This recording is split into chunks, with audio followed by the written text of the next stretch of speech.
Hey today! My first series in crafting Swift is about deep diving into SwiftUI for a specific reason. Understanding the basics allows us to implement better code. How many times have we heard the question, what is the optional underneath? Has anyone ever asked you about the never type? Today we are going to go very deep to the very bottom. We'll talk about the EmptyView structure and the never enumeration type, which is a very unique type in Swift. The empty view is a specific type that clearly states that the view contains no content. You will very rarely initialize this type yourself. The documentation gives an example here that you most often use empty view if the component defines one or more subviews with a generic parameters and allows the possibility of having empty subviews. We will create a caption view that will have a generic content type. We will describe this view with two parameters, title and content.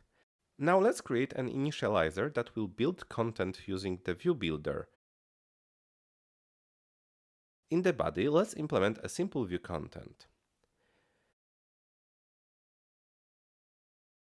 Now we will learn a powerful Swift tool. We can declare an extension with information that in this particular case the content takes empty view type. This will allow us to implement a simple initializer that does not require content block.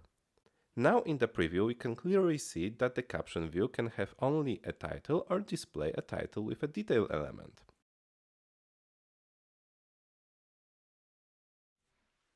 Okay, time to clean up our project. Let's delete the sample file and go to the package file where we will properly declare our library and its target. The name of our package is a Swift HTML, and we will also name the product, which will be the Swift library, and the target, which will be associated with this library. Package.swift defines the configuration of our package. This is extremely interesting topic, which we'll gladly discuss sometime in future.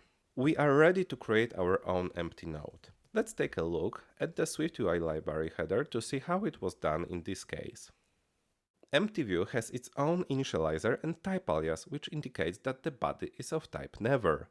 Never is a specific type in Swift. It says that this type has no value and cannot be constructed. Never is simply an empty enum that defines the state when the value will never occur. There is no initializer nor store data. Never conforms to many other protocols, which allows us to represent that some result, or some view, or some codable will never return any value. We have to extend never with our type, which allows us to use never as a type alias for node. Okay, so what should these two values contain? Never has no initializer, so it can't be created in body. Description shouldn't contain any value either, since never return any value. To solve this compiler requirement and fill the bodies of these two compound properties, we can use the special fatal error function. The node protocol is public, so its required parameters should be public too. However, we don't always want to publish things that structurally shouldn't be public. To hide these two values, we can use system programming interfaces. This powerful tool allows us to override access control manually. SPI is an experimental tool that allows us to modify access to Swift code.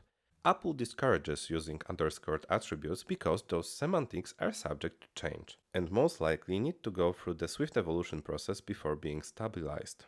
The add.spi parameter specifies the level of access to these private APIs, allowing the system to control the visibility and usage of specific functionality while maintaining encapsulation. Now, the never type inherits from our node protocol. We can use it in the EmptyNode type. Following the empty view declaration, we create an initializer. It will be empty. We declare that in this case, body is a type alias for never. And the description will return an empty string. Finally, EmptyNode is an empty text value, to which we will later export our code. Following the extension of never type, here too we will exclude the possibility of EmptyNode having a value in the body parameter. EmptyNode is ready. It is an empty node that has no body, and its associated type clearly indicates never. This example shows that there is no major magic underneath in SwiftUI. Most of the solutions that Apple engineers implement in their library are also available to us. If we understand how this magic trick works, they cease to be mysterious and become understandable. In today's episode of Crafting Swift, that's all. The next video will allow us to climb a few levels of initiation higher in the magical world of SwiftUI. We'll talk about the view builders. That's all for today. I'm Peter, and see you soon!